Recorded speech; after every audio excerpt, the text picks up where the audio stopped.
equipo de cazadores de enigmas tiene una misión. Científicos, historiadores, arqueólogos, todos tras la pista de los enigmas de la historia. En busca de la verdad que hay detrás de los mayores misterios conocidos por la humanidad. La Gran Pirámide es el más grande de 3 gigantescos monumentos en Giza.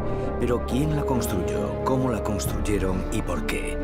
Sigue en pie después de 4.500 años, pero ¿podría albergar aún antiguos tesoros y cámaras secretas entre sus muros?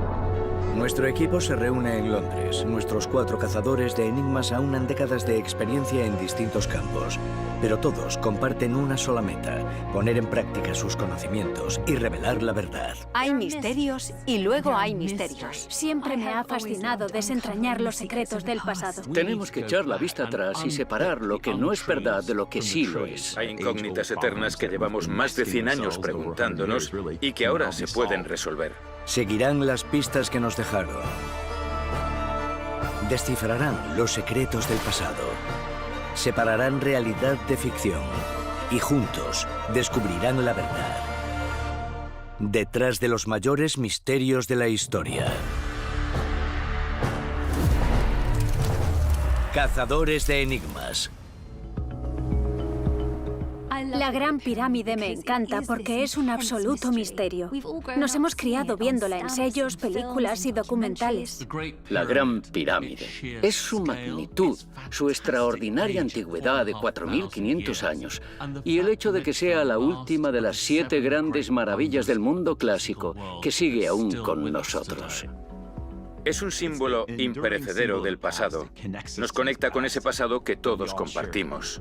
Las pirámides son una de esas construcciones que se pueden encontrar de forma prácticamente universal en toda cultura y representan una especie de punto álgido entre conocimientos especializados, tecnología, economía, estética y cosmología. Y cuando hablamos de pirámides, automáticamente pensamos en la madre de todas ellas, la Gran Pirámide de Giza.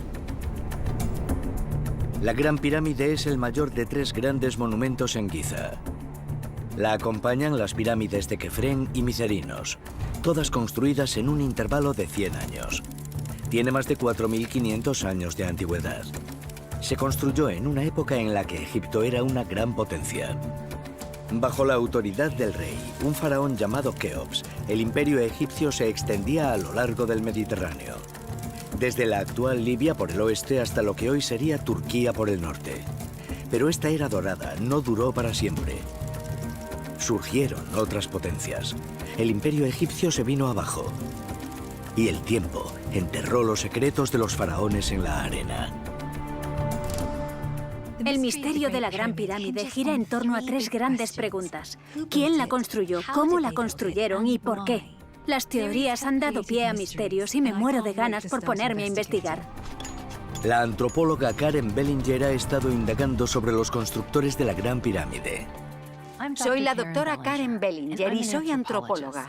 He recorrido el mundo explorando lugares de la prehistoria hasta la actualidad, en busca de lo que significa ser humano.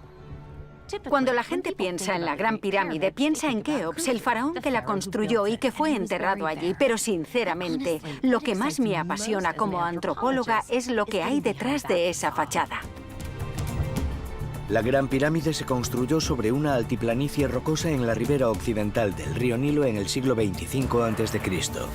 En su base, la Gran Pirámide es cuadrada, de aproximadamente 230 metros por 230 metros.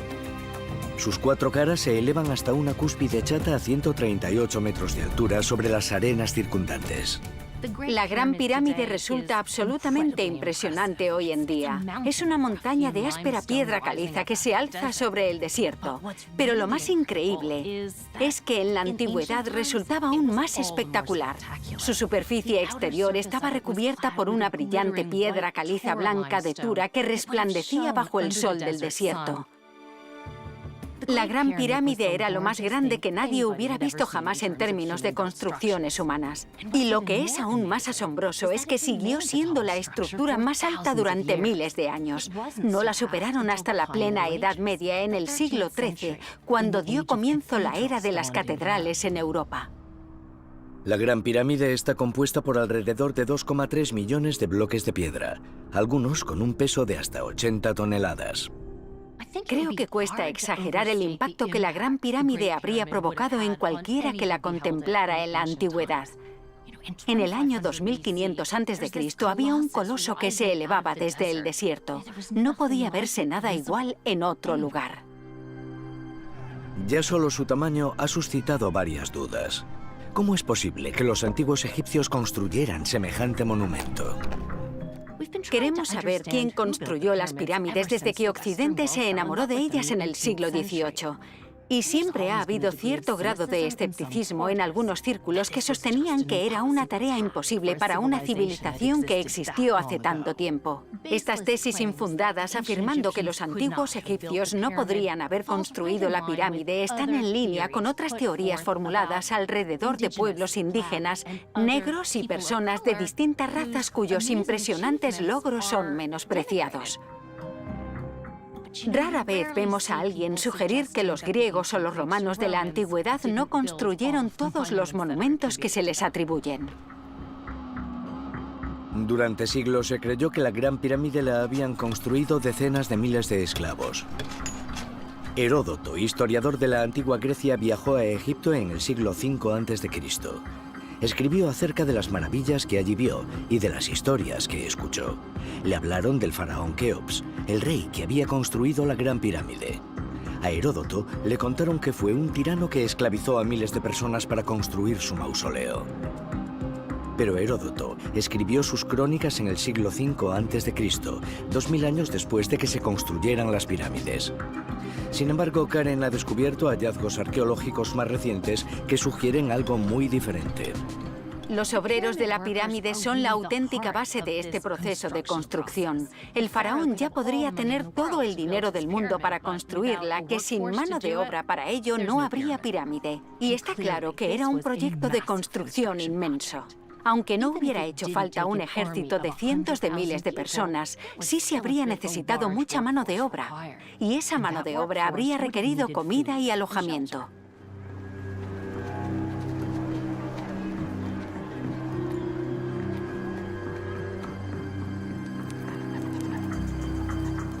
A finales de los 80, los arqueólogos fueron en su búsqueda. En una llanura de arena al sur de la Gran Pirámide, descubrieron una ciudad perdida, enterrada bajo tierra. Era un gigantesco complejo de edificios. Al oeste había viviendas de mayor tamaño, posiblemente el alojamiento de encargados y capataces. Al este, en las riberas del Nilo, hallaron un gran poblado para personal de apoyo, panaderos y herreros, médicos y cocineros. Y en medio se encontraban las moradas de los propios obreros de la pirámide. Los arqueólogos encontraron indicios de unos grandes barracones que podrían haber albergado cómodamente a 40 o 50 personas. No eran viviendas de lujo en absoluto, pero tampoco eran pocilgas. Y hay más indicios que sugieren que trataban bastante bien a los obreros de la pirámide. También hallaron montones de huesos de animales descuartizados, lo cual indica que los obreros recibían proteínas de gran calidad en su dieta, algo inusual entre los trabajadores normales de la época. Un cementerio cercano contenía restos de esqueletos que revelaban que a menudo esas personas tenían huesos rotos que se colocaban en su sitio y se curaban. Era una población que recibía un alojamiento, una alimentación y unos cuidados adecuados. No había ningún ejército de esclavos construyendo las pirámides. No eran trabajadores forzosos ni esclavos obligados a trabajar hasta la extenuación de los que se habrían podido deshacer llegado el momento. Ya puede descartarse esa imagen de esclavos obligados a trabajar bajo el sol abrasador de Egipto.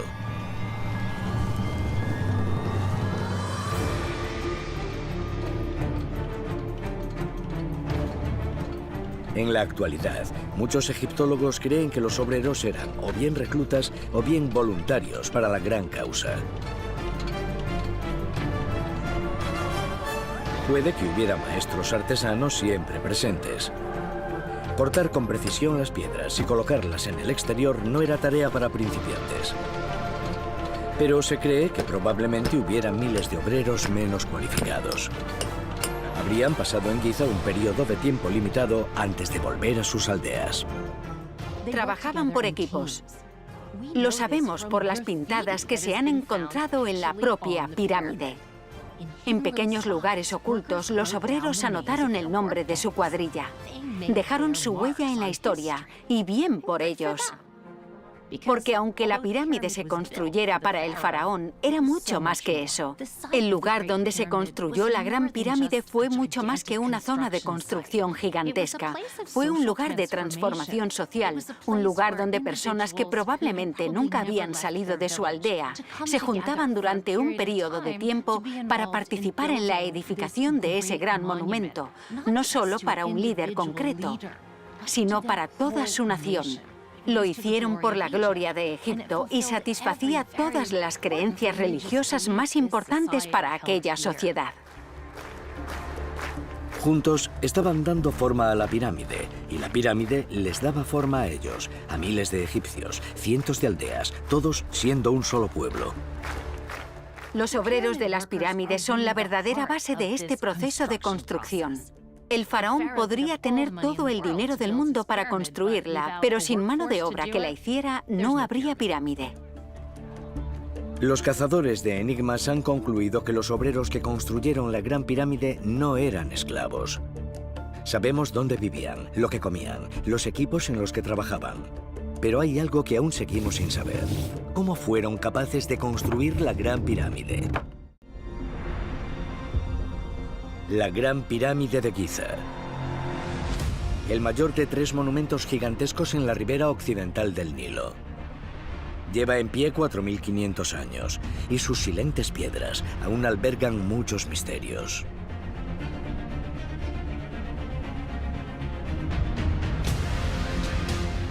Mientras nuestro equipo de historiadores, arqueólogos y científicos prosigue con su misión de revelar la verdad, una de las mayores incógnitas es cómo se construyó exactamente esta maravilla de la ingeniería antigua. Esta estructura sigue fascinándome. 4.500 años de antigüedad y 140 metros de altura. ¿Cómo la construyeron exactamente? Seguimos dándonos de cabezazos ante esta pregunta, como ya hicieron los romanos hace siglos.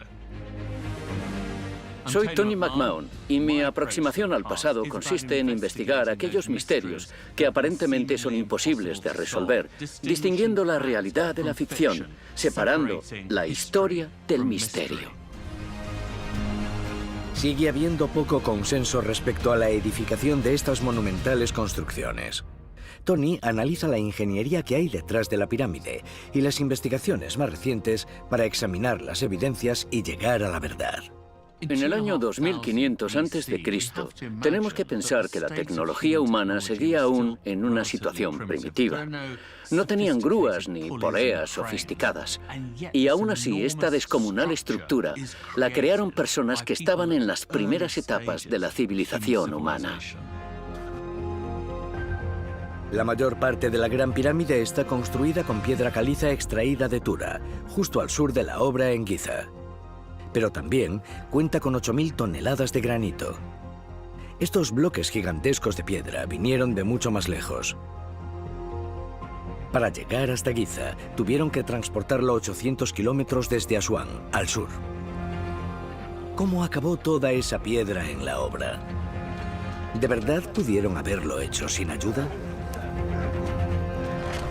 Durante muchos años ha crecido el interés por saber cómo se construyó la pirámide, y en 2013 se descubrió un documento fascinante. En un antiguo puerto de la costa del Mar Rojo, los excavadores hallaron cientos de fragmentos de un documento apasionante. Eran los ejemplos más antiguos jamás encontrados de papiro, un material grueso similar al papel sobre el que escribían en el antiguo Egipto. Ese frágil documento databa de la época en la que se estaba construyendo la Gran Pirámide. Lo han considerado con acierto el mayor descubrimiento del siglo en egiptología.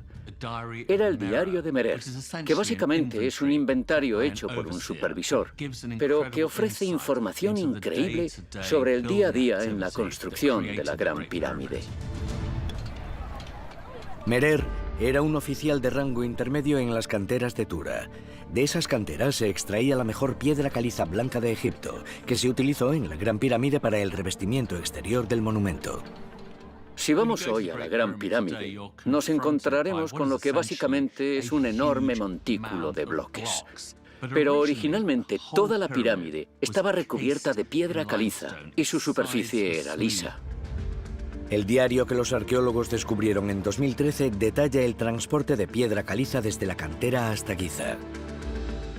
Lo que sabemos, gracias a lo que Merer, el supervisor, escribió en ese trozo de papiro, es que la operación para construir la Gran Pirámide era muy sofisticada. Implicaba transportar enormes bloques de piedra desde canteras a cientos de kilómetros de distancia, utilizando un sistema de canales y también el propio río Nilo. Y esto habría requerido necesariamente un esfuerzo nacional para poder llevar a cabo una operación de este calibre. Mediante jeroglíficos, Merer registró el trabajo diario de su equipo. Llevaban los pesados bloques de piedra en trineos hasta el Nilo, donde las embarcaciones los transportaban río abajo. El viaje de ida y vuelta duraba 3 días. Durante los 5 meses registrados en el diario, el equipo de barqueros de Merer transportó 1 millar de bloques de piedra caliza blanca hasta la obra. Eso supone 20 bloques de piedra caliza con un peso medio de 2,5 toneladas cada uno, transportados 20 kilómetros. Habrían utilizado la corriente del Nilo para facilitar su regreso a Giza río abajo, pero sigue siendo impresionante aún para los estándares actuales. Sin embargo, llevar los bloques hasta Giza solo era parte del problema. Aún había que llevar la piedra desde el río hasta la obra y elevarla hasta su lugar en la pirámide. Si partimos de la base de que tardaron unos 20 años en construir la Gran Pirámide, eso significaría que debieron de colocar un bloque cada 2 minutos. Eso suscita una pregunta. ¿Cómo diantres pudieron hacerlo con la tecnología de la época? Durante al menos 2000 años, muchos analistas pensaron que utilizaron alguna clase de sistema de rampas para ir subiendo esas piedras cada vez más arriba. Pero, ¿qué tipo de rampa? En construcciones antiguas egipcias se han hallado rampas de ladrillos de adobe secados al sol. Pero para la Gran Pirámide habría hecho falta una cuesta enorme, lo bastante ancha para que equipos de hombres pudieran cruzarse y también resistente para cargar bloques de muchas toneladas hasta los niveles superiores.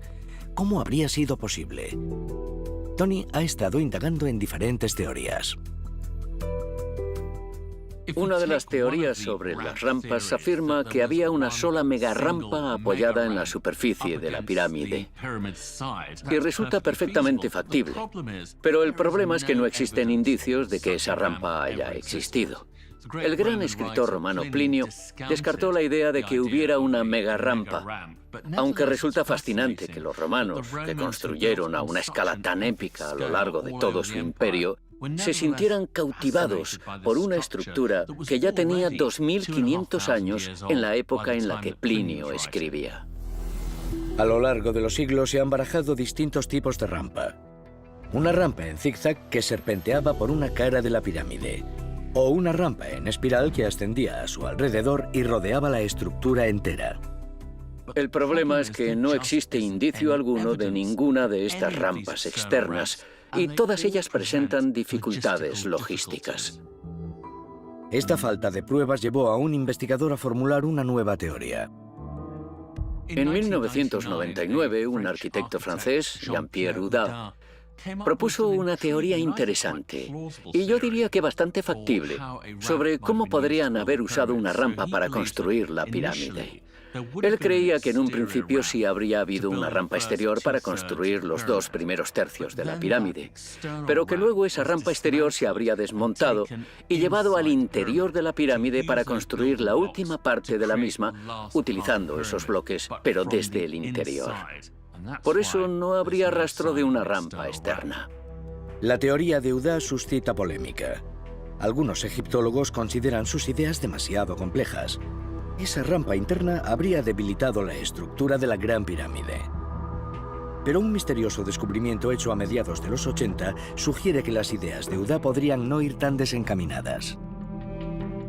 En 1986 se llevó a cabo un estudio con un detector de microgravedad para buscar cámaras ocultas dentro de la Gran Pirámide. Y detectaron un misterioso diseño en espiral de un material de menor densidad. En aquel momento no tenía mucho sentido. Pero cuando Uda formuló su teoría años después, de repente cuadró con la idea de la utilización de una especie de sistema de rampas internas en la construcción de la pirámide. Pero había un problema con la teoría de Uda. ¿Cómo movían estos bloques de piedra por las angostas esquinas de la rampa interna? Tendrían que haber creado alguna especie de zona con un sistema de hendiduras que fuera capaz de hacer girar los bloques. Uda sugirió que la rampa giraba por el interior de la pirámide y que en un principio la estructura se había quedado abierta. En colaboración con un egiptólogo estadounidense llamado Bob Breyer, Uda fue en busca de esas hendiduras. En 2008 concedieron permiso a Breyer para escalar la Gran Pirámide. Quería ver más de cerca lo que Uda y él pensaban que podía ser una de esas aperturas en el exterior de la pirámide. Subió unos 80 metros hasta que en la cara noreste descubrió una plataforma irregular y un hueco por el que echó un vistazo, y vio lo que describió como una sala en forma de L. Esto concuerda con la idea de que los bloques se movían por el interior, y obviamente habría sido muy complicado moverlos.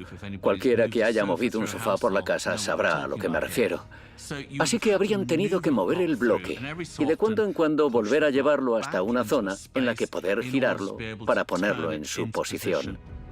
La hendidura se encontraba justo donde la teoría de Uda afirmaba que estaba. Estaba convencido de que había encontrado un punto donde la estructura se dejó abierta para poder girar los grandes bloques en su camino hasta la cima de la pirámide. Pero aún no hay pruebas concluyentes que confirmen la interesante teoría de Uda. Existe otra posibilidad, que no haya indicios de ninguna rampa porque no hubo rampa alguna. Según esta audaz teoría, la propia pirámide era la rampa. Existen antiguas imágenes egipcias de objetos enormes, como estatuas, por ejemplo, que se arrastraban por el suelo mediante cuerdas, porque a los egipcios se les daba muy bien hacer cuerdas con agua, grasa y demás, para ser capaces de arrastrar tanto peso. Equipos de hombres habrían podido levantar los bloques por un riel de madera o con cuerdas sobre la piedra exterior pulida de la pirámide. También podrían haber utilizado un sistema de contrapesos en el que los trineos que regresaran a la Tierra ayudarían a levantar la siguiente piedra. Pero no estamos hablando de arrastrar objetos pesados por el suelo, sino de levantarlos hacia arriba. Y sea factible o no, la verdad es que cuesta creerlo. Una rampa recta o una en espiral, una rampa interna o ninguna rampa en absoluto. Cada teoría tiene sus defensores, pero aún no se han hallado pruebas definitivas. La búsqueda de la verdad continúa. Pero la manera en que los egipcios pudieron terminar el monumento no es ni de lejos el único enigma de la Gran Pirámide. El mayor misterio es ¿por qué? Las innumerables piedras de la Gran Pirámide de Giza siguen guardando muchos secretos. A lo largo de los siglos han inspirado admiración y curiosidad. Mientras el equipo de científicos sigue examinando las pruebas en busca de pistas, ahora se enfocan en el verdadero propósito de este monumento.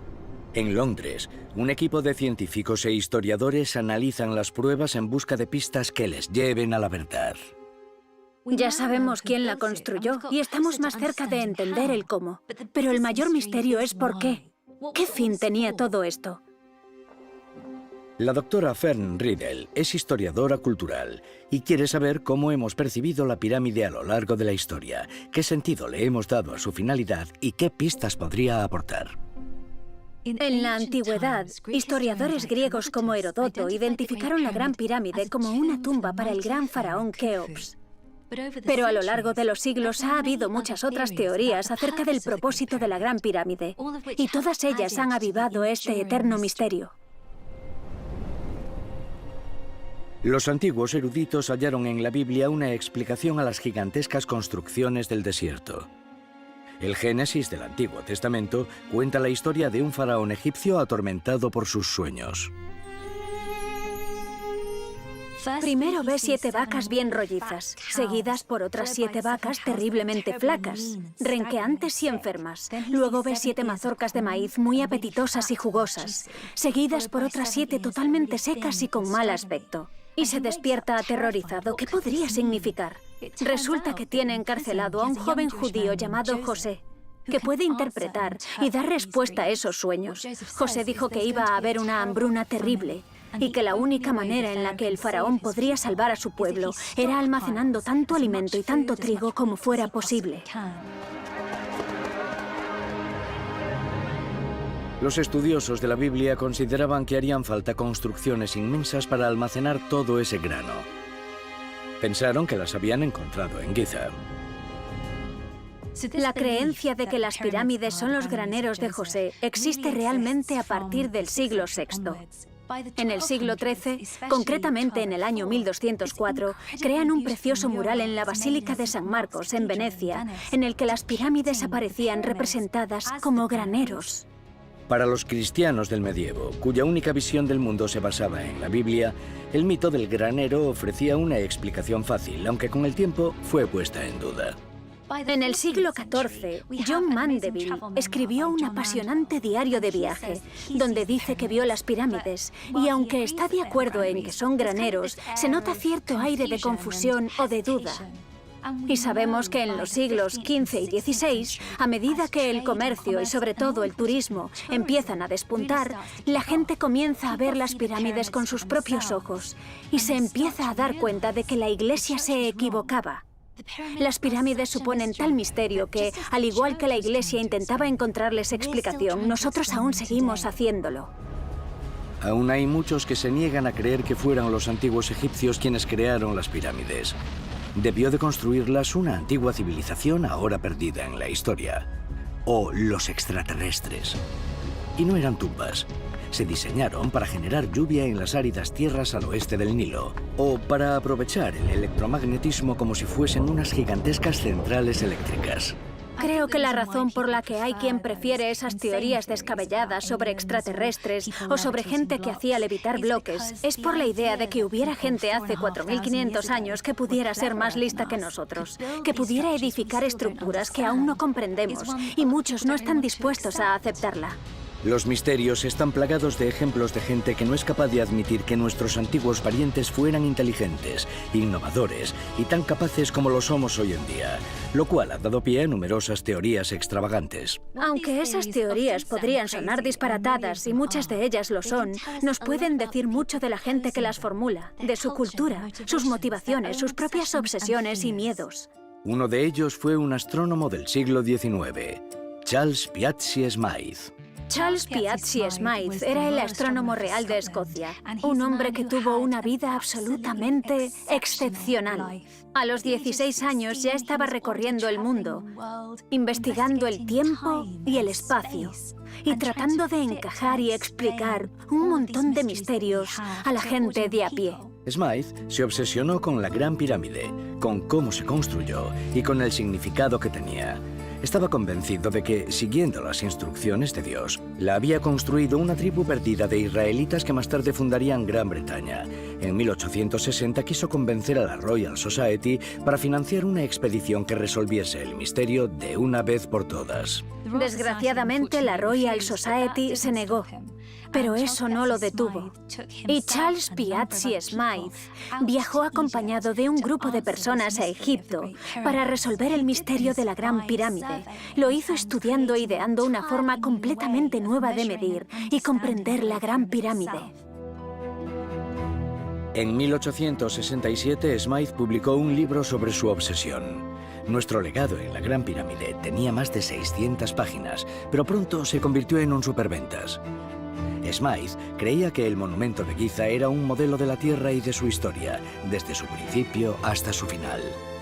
Mediante una medición precisa de la pirámide, también estableció una fecha para el apocalipsis. Charles Piazzi Smyth creía que como la gran galería de la pirámide de Keops medía 1881 pulgadas, el mundo podría terminar tras 1881. Creía que a partir de 1882 el mundo se sumiría en revoluciones, guerra y caos. Supondría la llegada del anticristo e incluso el segundo advenimiento de Cristo. Pero el apocalipsis estaba aquí. Tenemos que entender una cosa, y es que la época victoriana estaba repleta de cultos apocalípticos. Porque fue una era llena de grandes progresos, agitación y tecnología. La gente tiene miedo al cambio, tiene miedo del fin del mundo. El problema, claro, es que cuando pasa 1882 y todo sigue bien, tu credibilidad se queda tocada y es objeto de sátira en todos los periódicos y en el mundo occidental. Así que realmente debió de ser una época muy dolorosa para él. A pesar de este humillante fracaso, sin saberlo, Charles Piazzi Smythe fue responsable de uno de los descubrimientos más importantes jamás realizados en la Gran Pirámide. En septiembre de 1872, un ingeniero británico estaba trabajando en una cámara en las profundidades de la Gran Pirámide. Se llamaba Wyman Dixon. Estaba examinando las juntas de la mampostería en la pared sur de la cámara, cuando notó que una de las piedras sonaba hueca. Dixon la rompió. Al otro lado descubrió un conducto oculto, un pequeño túnel que se perdía en el interior de la pirámide. Dixon examinó la pared norte de la cámara y allí también halló otro conducto secreto. Pero eso no era todo. Como siempre ocurre con la Gran Pirámide, descubres una cosa y eso te conduce a otros muchos misterios. Hoy, las teorías de Charles Piazzi Smythe acerca de la Gran Pirámide están casi olvidadas. Los estudiosos están ahora de acuerdo con los historiadores de la antigua Grecia. La Gran Pirámide se construyó como una tumba, el último lugar de descanso del faraón Keops. Pero el trabajo de Charles Piazzi Smythe dejó un legado, no solo por su precisa medición de la Gran Pirámide, sino por los descubrimientos que realizó en su interior. Los conductos descubiertos en 1872 podrían ser la clave para desentrañar los últimos misterios de la pirámide, los misterios ocultos entre sus muros. La Cámara del Rey, en el corazón de la Gran Pirámide, lleva vacía miles de años. Pero el enorme sarcófago de granito de su interior albergó hace tiempo el cuerpo momificado del faraón Keops. La pregunta ancestral de qué hay dentro de la Gran Pirámide nos sigue fascinando. Y estamos utilizando las técnicas más modernas y avanzadas para explorar a fondo esta cuestión. Usamos termografía, incluso nanopartículas, para comprender lo que pasa dentro de la Gran Pirámide. Son técnicas no destructivas para afrontar esta duda milenaria. Y estamos encontrando huecos y cavidades dentro de la pirámide que nos desconciertan. El doctor Mark Altawil ha estado investigando los misterios del interior de la pirámide. Cuando se finalizó la Gran Pirámide, la sellaron. Nadie debía perturbar su interior. Pero eso no duró. Nadie sabe quién fue el primero en entrar a la Gran Pirámide ni cuándo. La primera exploración de la que se tiene constancia llegó más de 3000 años después de su construcción. La manera en la que entraron a la pirámide fue abatiéndola. La abrieron a golpes, utilizando lanzas e incluso fuego para partir la roca y apartarla. Usaron cualquier instrumento metálico que tuvieran a mano, sobre todo lanzas y fuego, para intentar partir la piedra y acceder al interior de la pirámide. Por entonces, el gran imperio egipcio dirigido por Keops había desaparecido hacía tiempo. Egipto había sido conquistado por potencias extranjeras una y otra vez. Primero llegaron los persas en el siglo VI a.C., luego fueron los ejércitos de Alejandro Magno. En el año 30 a.C., el Imperio Romano se anexionó Egipto, que sería gobernado por los césares durante los 600 años siguientes, hasta que fue conquistado por el Califato Rashidun. La Gran Pirámide fue testigo de todos esos cambios, pero durante todos esos siglos no hay constancia de que nadie accediera a su interior. No la hay hasta el siglo IX. El soberano del Califato Rashidun, Al-Mamun, ordenó que abrieran un túnel hacia el interior de la Gran Pirámide. Se abrieron camino a golpes por la pendiente de la cara norte, a unos 17 metros de altura. Supuso un gran esfuerzo cavar un túnel a través de 27 metros de roca. En fin, debió de costar mucho ir apartando esas piedras y rocas gigantescas, la verdad. Pero, de algún modo, consiguieron abrirse paso a través y finalmente llegaron al final. Lo que los hombres de Al-Mamun encontraron al llegar al otro lado del túnel fue un pasadizo. Era bajo y angosto. Al examinarlo, vieron que el pasadizo estaba bloqueado. 3 enormes losas de granito bloqueaban la entrada. Lo que hubiese al otro lado de este estrecho túnel era algo que los constructores de la Gran Pirámide querían proteger. Por supuesto, los exploradores siguieron el pasadizo, avanzaron otros 30 metros encorvados de lo bajo que estaba el techo, y entonces fueron a parar a la Gran Galería. Con muros de granito perfectamente encajados, la Gran Galería está en pendiente ascendente y se adentra más en el corazón de la pirámide. Gran Galería es un nombre bastante engañoso. Es más bien un conducto ascendente, de unos 46 metros de longitud, 9 de profundidad y unos 2 metros y pico de ancho. Y no tiene ninguna decoración. Los hombres de Al-Mamun ascendieron por la cámara en pendiente. Una puerta baja daba a una antecámara. Y más allá, la sala que los constructores de la pirámide tanto se habían esforzado en proteger. Una gran cámara recubierta por granito liso y de un rojo oscuro. Atravesaron el pasadizo que conecta con la gran cámara, llamada la Cámara del Rey, y encontraron algo, un sarcófago, pero por desgracia estaba vacío y en la sala no había absolutamente nada más.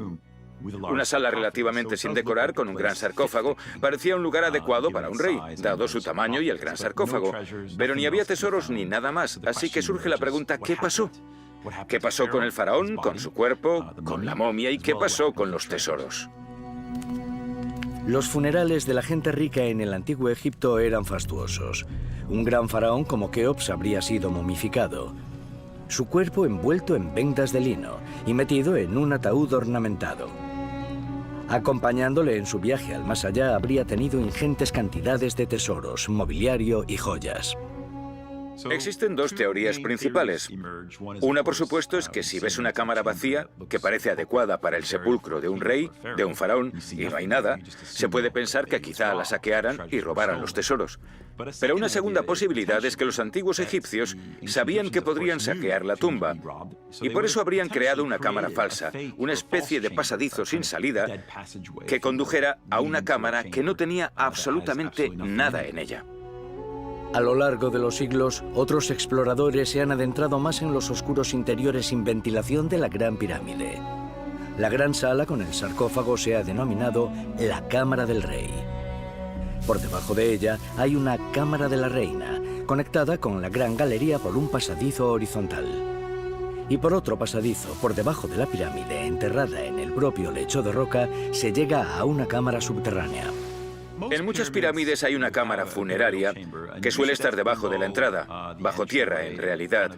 Esto provendría de la antigua tradición de las mastabas, las antiguas tumbas anteriores a los faraones, que solían ser subterráneas. Lo curioso de la Gran Pirámide es que tenemos una cámara superior, la cámara donde podrían haber enterrado al faraón, lo cual supone una gran diferencia con respecto a otras pirámides. La finalidad de todas esas salas en la pirámide de Keops es un misterio. Si la cámara del rey era la cámara funeraria, ¿para qué servían las otras? La cámara subterránea está sin terminar y en la cámara de la reina no había ninguna reina, fue solo el nombre que le dieron. Y no es el único misterio. Tanto en la cámara del rey como en la de la reina hay estrechos conductos que se pierden en el interior de la pirámide desde los muros norte y sur. Hay conductos en la cámara del rey que se extienden hasta el exterior de la pirámide. También están los angostos túneles que el ingeniero Charles Piazzi Smythe descubrió en 1872. El propósito de esos conductos sigue confundiendo a los científicos. Lo más extraño de todo es que los conductos no parecen tener ninguna conexión con el exterior. Parece que solo son túneles pequeños y estrechos que atraviesan la pirámide, pero que terminan misteriosamente en una especie de puerta o pasadizo, quizá. Así que no sabemos realmente a dónde van esos conductos. En 1993, un robot enviado por arqueólogos alemanes ascendió 63 metros por el conducto de la muralla sur de la Cámara de la Reina. Una de las veces que enviaron robots, pudieron llegar más lejos y subieron 63 metros por el conducto de la Cámara de la Reina y vieron una puerta o una especie de pasadizo taponado por un bloque de piedra caliza, pero con dos bisagras de cobre que parecían conectar con el resto de la pirámide, así que estaba hecho para que algo pasara por allí. Este bloque no era de áspera piedra caliza como en la mayor parte de la pirámide, sino de piedra caliza blanca de Tura, el material de primera calidad que decoraba el exterior de la pirámide. Pero el por qué lo utilizaron aquí y la función de las bisagras de cobre desconcertaron a los arqueólogos. Proyectos posteriores intentaron resolver el misterio. Robots más avanzados ascendieron por el conducto. Llegaron incluso más lejos. Perforando un diminuto orificio en la puerta de piedra, los científicos lograron fotografiar el otro lado. Hallaron otro posible pasadizo, así que no terminaba allí, sino que había otro que llevaba a algún otro lado. Hallaron inscripciones y lo que parecían decoraciones con pintura. Así que está claro que es algún tipo de pasadizo importante en estos conductos. Pero el uso que le daban no está claro. Es posible que todas las cámaras de la pirámide pudieran haberse utilizado como tumbas. Si el faraón Keops murió antes de que el monumento estuviera terminado, puede estar en alguna de las criptas inferiores. Lo primero que comenzaron fue la fosa subterránea, pero la dejaron a medias cuando terminaron la cámara de la reina más arriba. Después prepararon encima la gran cámara del rey. El faraón seguía vivo en aquel momento, así que la cámara de la reina, con sus conductos rituales apuntando al norte y al sur, ya no era necesaria. Los dos conductos se cerraron, olvidados hasta que llegó un explorador. La búsqueda continúa. En 2017, unos científicos volvieron a escanear la Gran Pirámide. Utilizando imágenes térmicas y midiendo la variación de unos rayos cósmicos conocidos como muones, realizaron un descubrimiento asombroso. Descubrieron indicios de otra cámara nunca vista, situada sobre la Gran Galería. Aún se desconocen su tamaño y forma exactos. Su propósito sigue siendo otro misterio. Parece que en la vasta oscuridad de la Gran Pirámide aún quedan secretos por encontrar. Hemos descubierto que los obreros de la pirámide no fueron esclavos, sino que trabajaron juntos para construir un nuevo Egipto. El lugar donde se construyó la Gran Pirámide fue algo más que una obra gigantesca. Fue un lugar de transformación social, donde participaron en la construcción de ese gran monumento no solo para un líder concreto, sino para toda la nación. Lo hicieron por la gloria de Egipto y satisfacía todas las creencias religiosas importantes para aquella sociedad. Hemos analizado cómo podrían haber construido tal monumento. La idea de que hubiera gente hace 4.500 años que era más lista que nosotros, de que pudiera edificar estructuras que seguimos sin comprender, muchos no están dispuestos a aceptarla. Y hemos examinado las razones por las que lo hicieron. Creo que habría sido milagroso para la época. Desde luego habría sido un acto de grandeza, una muestra de la magnificencia del faraón. Pero incluso después de siglos de exploración e investigación, la tumba de Keops se sigue aferrando a sus secretos. El trabajo de historiadores y científicos prosigue para desentrañar los misterios de la Gran Pirámide y desvelar la verdad. La Gran Pirámide ha inspirado a historiadores durante generaciones y continuará haciéndolo. Hemos aprendido mucho, pero aún queda por descubrir. Es increíble lo viva que sigue esta investigación después de 4.500 años. Las nuevas tecnologías no paran de avanzar. Las respuestas están ahí fuera. Descubrirlas será toda una aventura.